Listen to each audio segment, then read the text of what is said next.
everybody. I miss you all. I hope everyone is doing fine. I'm excited about doing the Hatchet novel, one of my favorites. So I will begin reading chapter 2. For a time that he could not understand, Bryan could do nothing. Even after his mind began working and he could see what had happened, he could do nothing. It was as if his hands and arms were lead.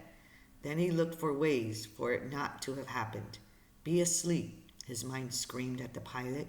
Just be asleep, and your eyes will open now, and your hands will take the controls, and your feet will move to the pedals. But it did not happen. The pilot did not move, except that his head rolled on a neck impossibly loose as the plane hit a small bit of turbulence. The plane! Somehow the plane was still flying. Seconds had passed, nearly a minute, and the plane flew on as if nothing had happened. And he had to do something, but did not know what. Help! He had to help. He stretched one hand toward the pilot, saw that his fingers were trembling, and touched the pilot on his chest. He did not know what to do. He knew there were procedures that he could do mouth-to-mouth on victims of heart attacks and push their chest. CPR? But he did not know how to do it, and in any case could not do it with the pilot, who was sitting up in the seat and still strapped in with his seatbelt. So he touched the pilot with the tip of his fingers, touched him on the chest, and could feel nothing, no heartbeat, no rise and fall of breathing, which meant that the pilot was almost certainly dead. Please, Bryan said, but did not know what or who to ask. Please. The plane lurched again, hit more turbulence, and Bryan felt the nose drop. Did not dive, but the nose went down slightly, and the down angle increased the speed, and he knew that at this angle, this slight angle down, he would ultimately fly into the trees. He could see them ahead on the horizon, where before he could see only sky. He had to fly it somehow. He had to fly the plane. He had to help himself. The pilot was gone. Beyond anything he could do, he had to try and fly the plane.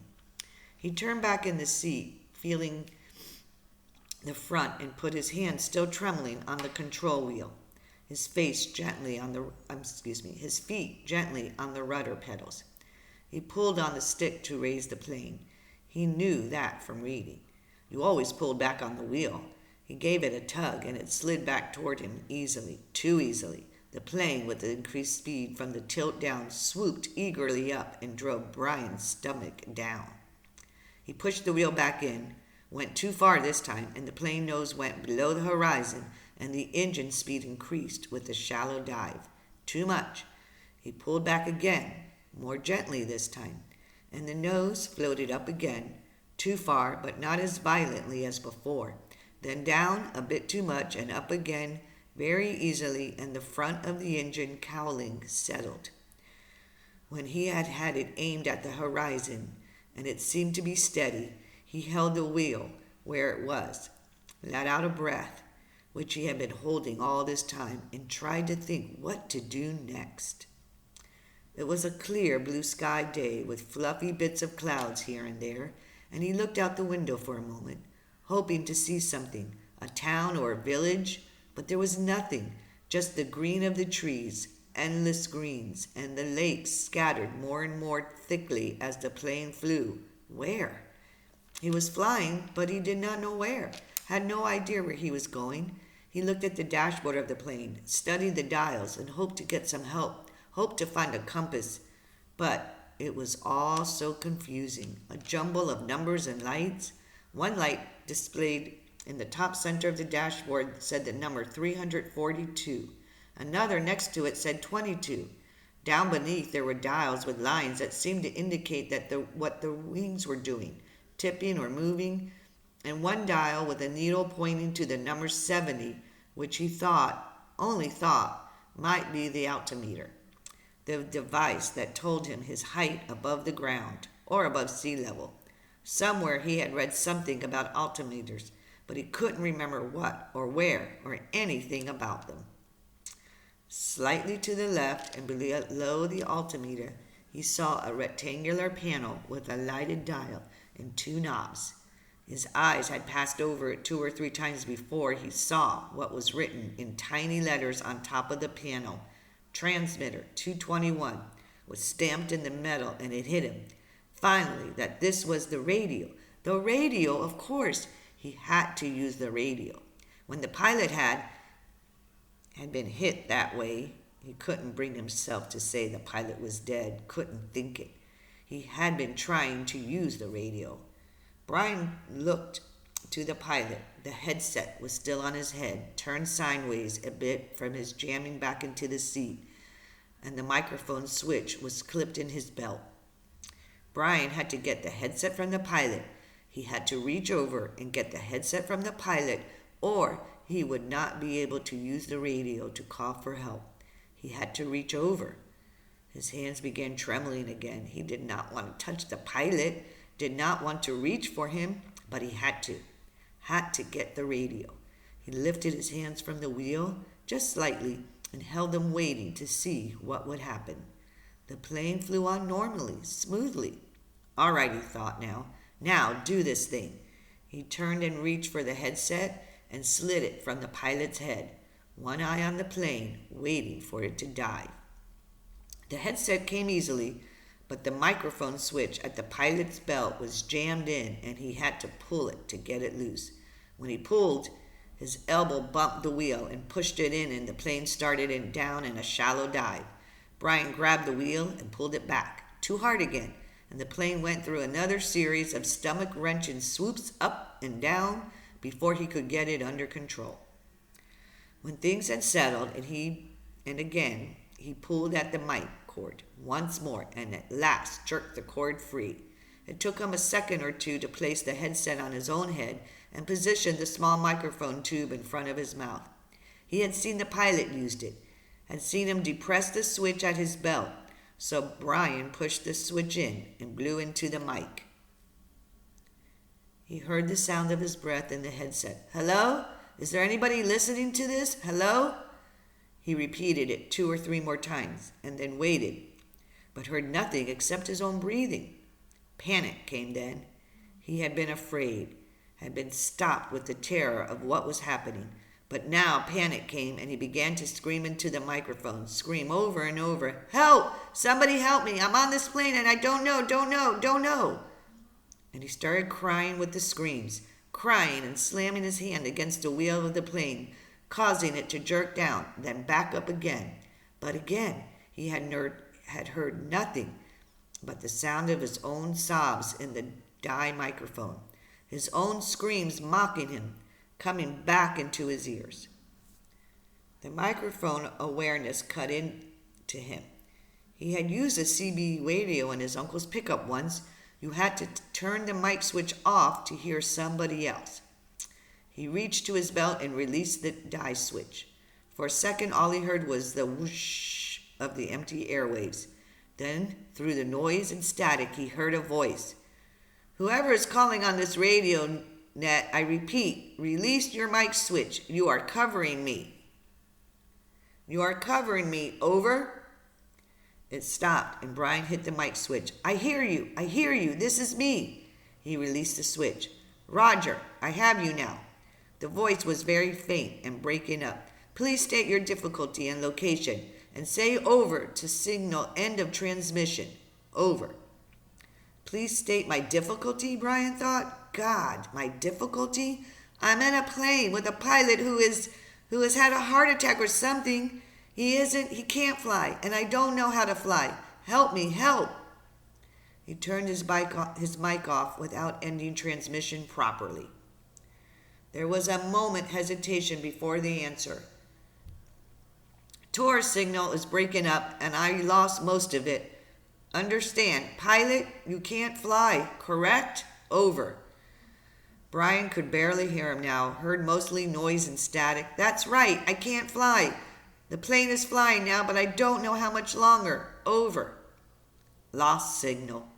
"Your location, please. Flight number. Location. Where?" "I don't know my flight number or location. I don't know anything. I told you that. Over." He waited now. Waited, but there was nothing. Once, for a second, he thought he heard a break in the noise, some part of a word, but it could have been static. 2, 3 minutes, 10 minutes. The plane roared, and Bryan listened but heard no one. Then he hit the switch again. I do not know the flight number. My name is Bryan Robeson, and we left Hampton, New York, headed for the Canadian oil fields to visit my father, and I do not know how to fly an airplane, and the pilot... He let go of the mic. His voice was starting to rattle, and he felt as if he might start screaming at any second. He took a deep breath. If there is anybody listening who can help me fly a plane, please answer.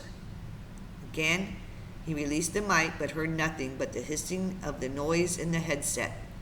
After half an hour of listening and repeating the cry for help, he tore the headset off in frustration and threw it on the floor.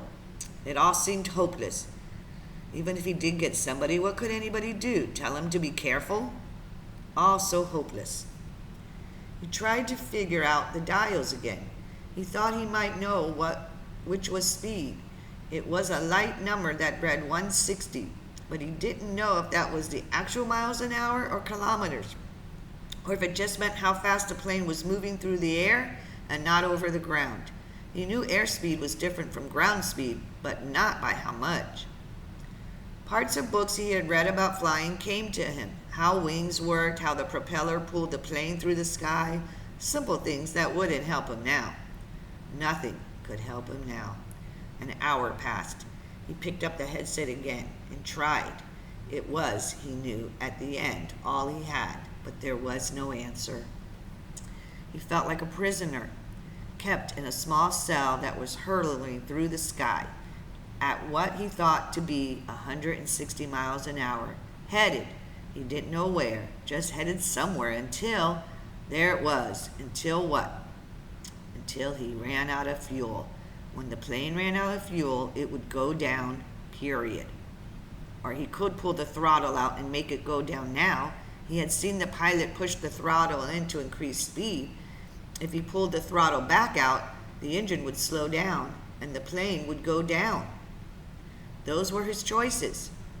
He could wait for the plane to run out of gas and fall, or he could push the throttle in and make it happen sooner.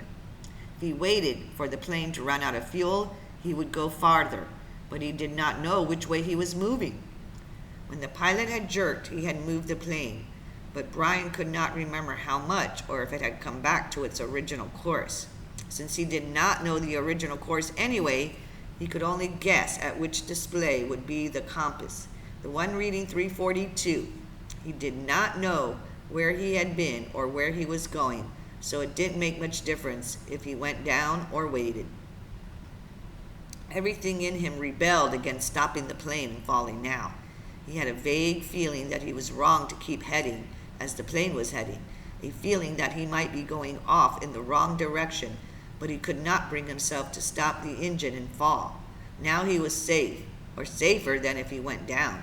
The plane was flying, he was still breathing. When the engine stopped, he would go down. So he left the plane running, holding altitude, and kept trying the radio. He worked out a system. Every 10 minutes, by the small clock built into the dashboard, he tried the radio with a simple message. I need help. Is there anybody listening to me? In this time between transmissions, he tried to prepare himself for what he knew was coming. When he ran out of fuel, the plane would start down. He guessed that without the propeller pulling, he would have to push the nose down to keep the plane flying. He thought he may have read that somewhere, or it just came to him. Either way, it made sense. He would have to push the nose down to keep flying speed, and then, just before he hit, he would have to pull the nose back up to slow the plane as much as possible. It all made sense. Glide down, then slow the plane and hit. Hit. He would have to find a clearing as he went down. The problem was that he hadn't seen one clearing since he started flying over the forest. Some swamps, but they had trees scattered through them. No roads, trails, no clearings, just the lakes. And it came to him that he would have to use a lake for a landing. If he went down in the trees, he was certain to die. The trees would tear the plane to pieces as it went into them. He would have to come down on the lake. No, on the edge of a lake. He would have to come down near the edge of a lake and try to slow the plane as much as possible just before he hit the water. Easy to say, he thought, hard to do. Easy say, hard do. Easy say, hard do. It became a chant that beat with the engine. Easy say, hard do. Impossible to do. He repeated the radio call 17 times at the 10-minute intervals, working on what he would do between transmissions. Once more he reached over to the pilot and touched him on the face, but the skin was cold, hard cold, death cold, and Bryan turned back to the dashboard. He did what he could do, tightened his seatbelt, positioned himself, rehearsed mentally again and again what his procedure would be. When the plane ran out of gas, he should hold the nose down and head for the nearest lake and try to fly the plane kind of onto the water. That's how he thought of it. Kind of fly the plane onto the water. And just before it hit, he should pull back on the wheel and slow the plane down to reduce the impact. Over and over his mind ran the picture of how it would go. The plane running out of gas, flying the plane onto the water, the crash from pictures he had seen on television. He tried to visualize it. He tried to be ready. But between the 17th and 18th radio transmissions, without a warning, the engine coughed, roared violently for a second, and died. There was sudden silence, cut only by the sound of the wind milling propeller and the wind past the cockpit. Bryan pushed the nose of the plane down and threw up. That is the end of Chapter 2. Tune in for another guest reader for Chapter 3. Bye, y'all.